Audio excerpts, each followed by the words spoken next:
So Jack texted in our group chat, producer Jack, and said, "Hey guys, I really think you should see Wicked this weekend." And this guy, I swear to God, I'm gonna fucking strangle him for this. This is like the way. I texted, I texted later and said, "Hey Jack, you gotta come see this, man." They just followed the yellow brick road to Boston and found Ben Affleck.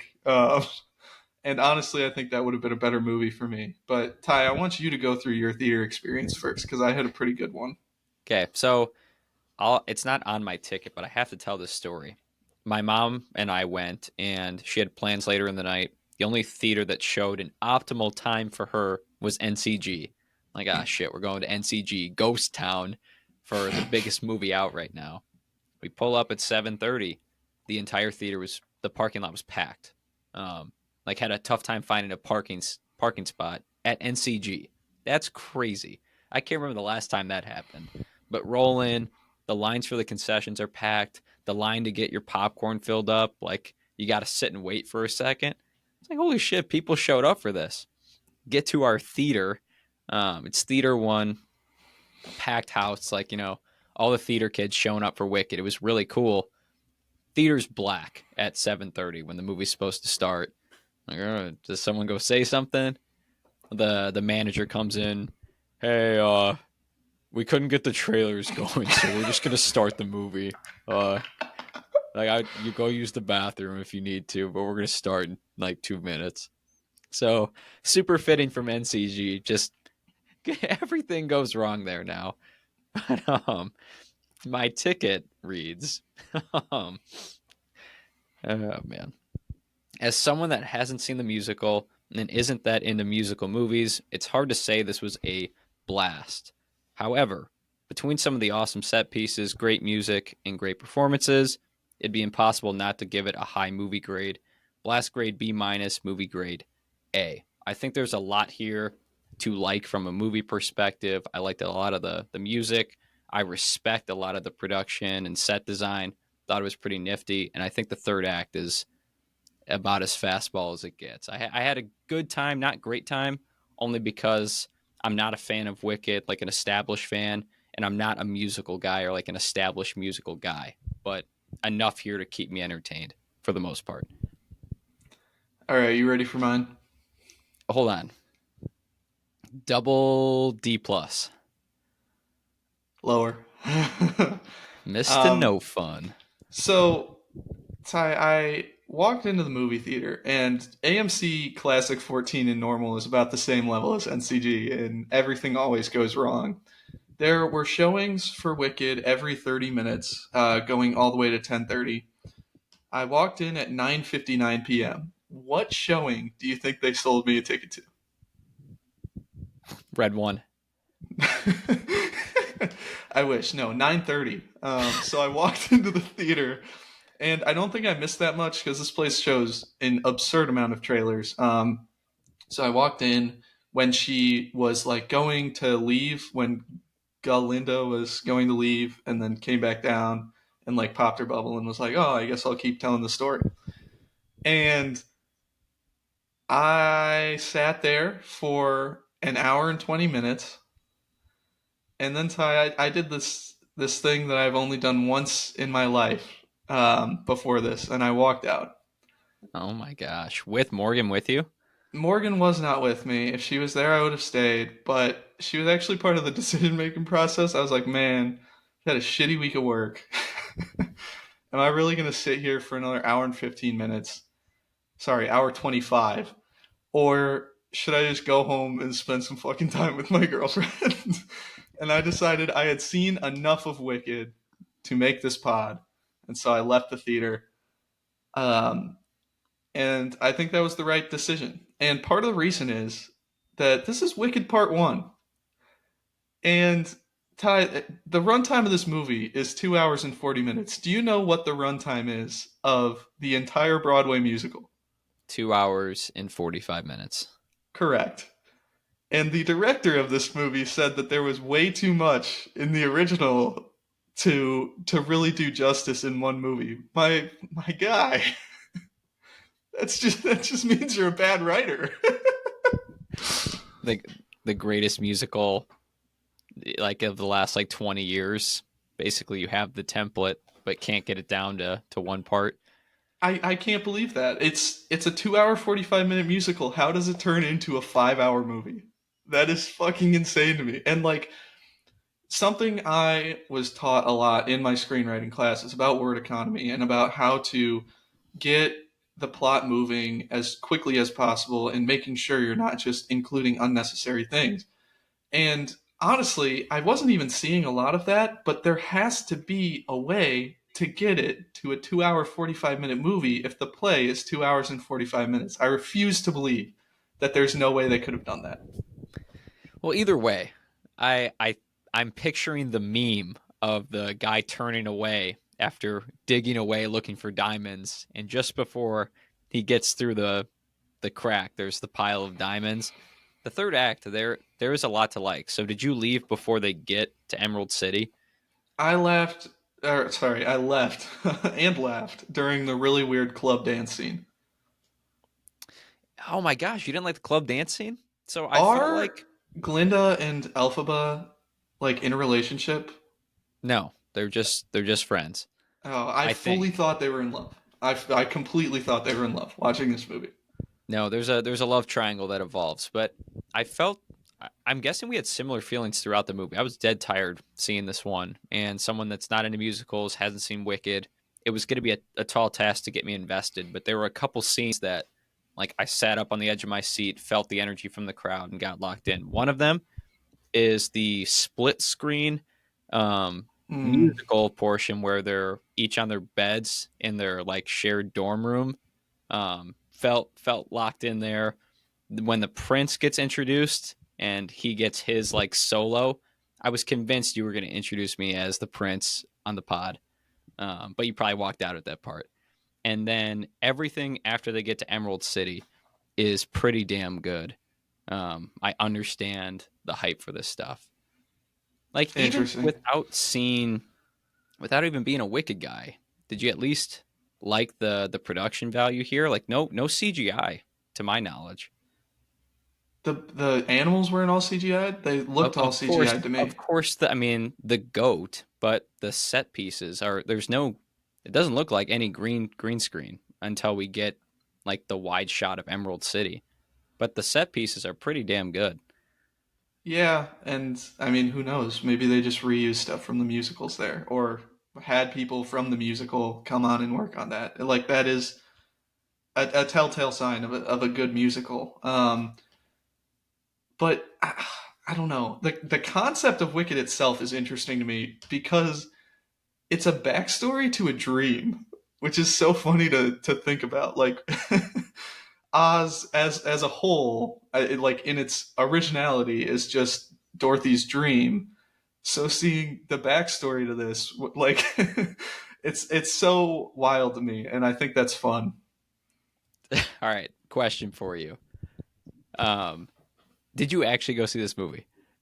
Yeah, I did. Okay. I think it would have been funnier if you didn't, but I couldn't get a read.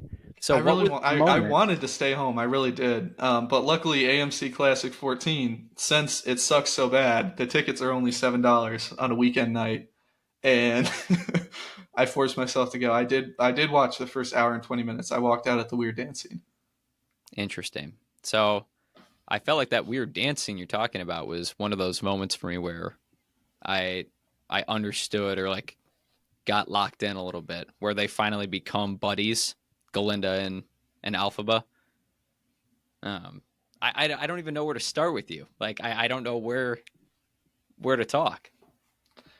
I mean, I read the Wikipedia summary of the rest of the movie so that I'd be prepped for this. So I had Morgan catch me up. So I feel comfortable talking about the rest. If you have like some groundbreaking scene that you wanted to talk about.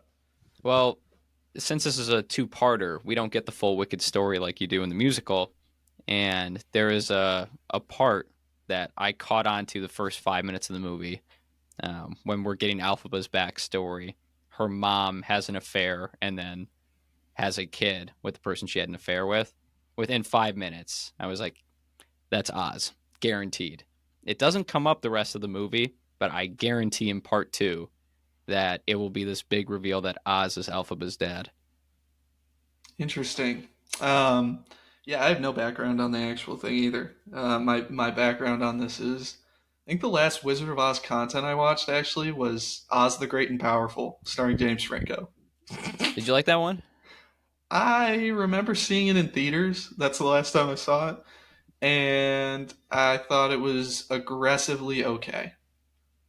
I thought it was fine. Is that Sam Raimi? I feel like there's a notable director behind it. It might be. I'm not positive though. Hmm. How'd you feel about Ariana Grande?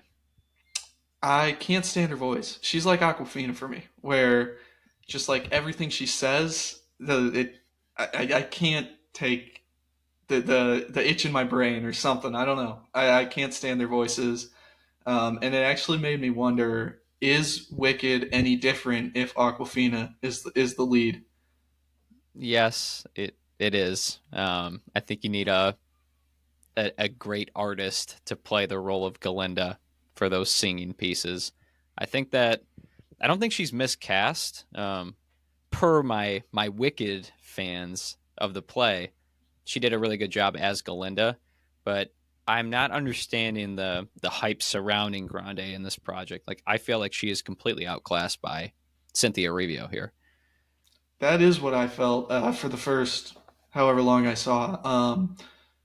Cynthia Erivo it was very good in this movie as a performer. I know like nothing about music, so I don't want to comment on any of the singing stuff because I feel underqualified there. But I thought her like acting scenes during just the dialogue were pretty good. I couldn't agree more. And did you have a favorite song before you left? Anything that you were vibing with? Uh the goat sings for a little bit. That was fun. I liked him. He was a I cool felt bad guy. for Professor Goat. Did you get that far where he gets kicked out of the school? I did not get that far. The last I saw of Professor Goat was at like the secret meeting, but I kind of figured that would happen.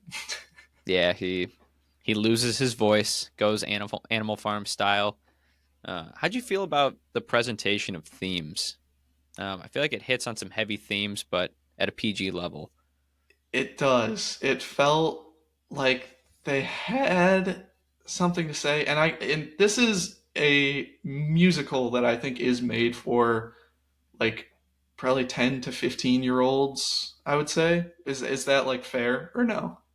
I have no gauge on the musical side of it, but the movie's Eh, PG, so okay, that's the audience we're so shooting for.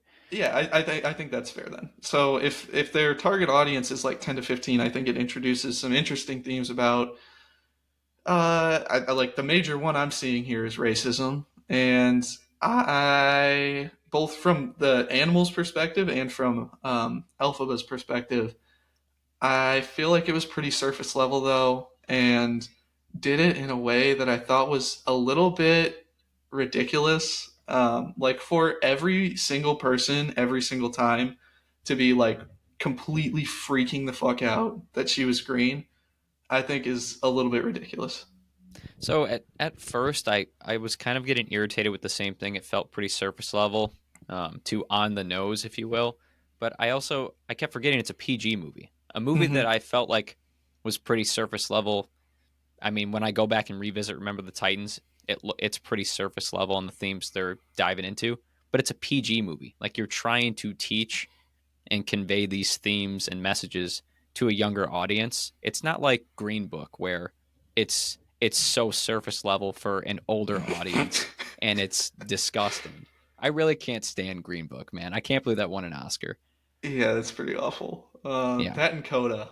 Coda was bad too. I never saw Coda. Yeah, it.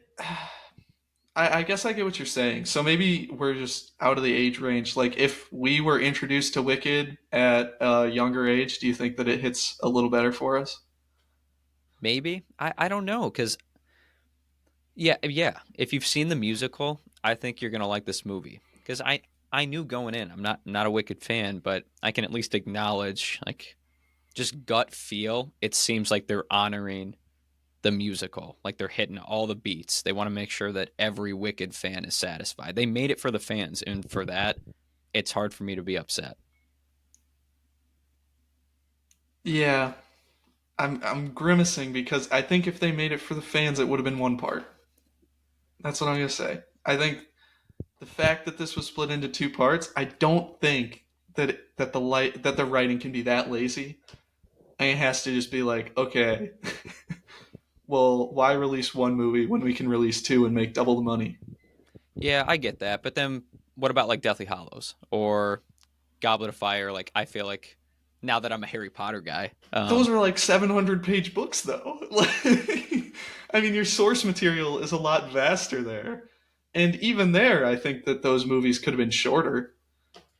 I think well, Harry Potter and the Deathly Hallows Part 1, I think, is one of the biggest waste of time movies I've ever seen in my life. I think that 1 and 2 could absolutely be combined. I feel the same way about Mockingjay.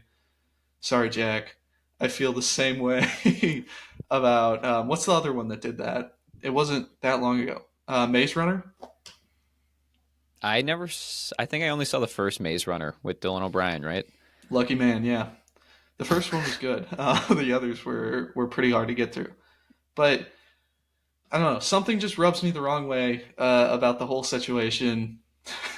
Okay, what about Dune Part One? Dune Part One. I was disgusted that it was just a Part One. I But you that's another love Dune movie. Part. You love Dune. I do. I love Dune Part One. I hate Dune Part Two because Dune Part 2 establishes that once again, this is not just a Part 2, this is Part 3, Part 4, Part 5, Part 6, because 1 is never enough of anything anymore. I think that Dune Part 1 could have been a great movie if it was just 3 hours long and they trimmed some of the fat. That said, Dune Part 1 is just an objectively more like beautifully shot movie. Like being in the theater for that and seeing those visuals were really cool to me. And I like that visual effects is something that I actually do interest me in that sphere and like the science fiction sphere. Fair enough. What about Dead Reckoning? Oh, dude, that's a good point. Because they even backpedaled on the Part One thing. I was gonna say, dude. I mean, we'll get into it at Gladiator, but the final Reckoning trailer is so fucking awesome. Oh, I have so much to say. So all right, all right. Before we jump, so I know you're upset about Part One. Are you gonna give Part Two a crack when it's all out? Nah, I'm not. I would rather just go see the musical. And honestly, I think part of my reason that I don't like musical movies is I just don't think that the two mediums crisscross well, like for me. I think that when I'm watching a movie musical, I always think like, oh, this would just be better on the stage. And when I'm like, I feel like these are two very different, distinctive art forms, and part of the reason I love movies is because they take you to a different world where things still feel real. Like even if you're in Star Wars, things feel real, even though you're fucking on a spaceship on a planet that obviously doesn't exist. You still feel like both the characters are real and the events that are happening are real and all of that stuff. You can lose yourself in those movies. And the thing that musicals do for me when everybody starts breaking out in song and then they just ignore that like ever happened, it takes me out of that world really weirdly. And that's why I like when you're on the stage, I'm not in that world at all and I can just kind of appreciate the things that you've pointed out for Wicked the movie here. And so I think that for me, I would much rather just see either a musical or a movie. I think I would rather see the musical version of this. But now that I've seen the movie, I am engaged to see where it goes because I don't know the full story. I want to see how the Oz stuff unravels. I think I'm going to give Wicked 2 a shot. I think there's something here for me. Do you have like any musical movies that you do like? La La Land, High School Musical trilogy, Did you grow up School with of those? Rock, School of Rock. School of Rock, nice. Um, La La Land is a great one, but and I tell this to everybody here. Everybody who knows me knows my take on this. The last half of La La Land has like two musical numbers, and that's why the last half of La La Land is so much better than the first half. um, because you actually get to know the fucking characters a little bit more. Sing Street is the only like probably actual musical that I find myself going back to. But if you remember this, my big film theory thesis essay was on the new musical movie, which is the soundtrack film. So I think Waves is my favorite musical. I think it qualifies. It doesn't, but I respect your take. 44 songs. Okay, 44 songs. but it's not a musical though. But it It's not. is. The But it characters got to is. be singing. Read the essay. I promise. It's 40 pages long and it's great.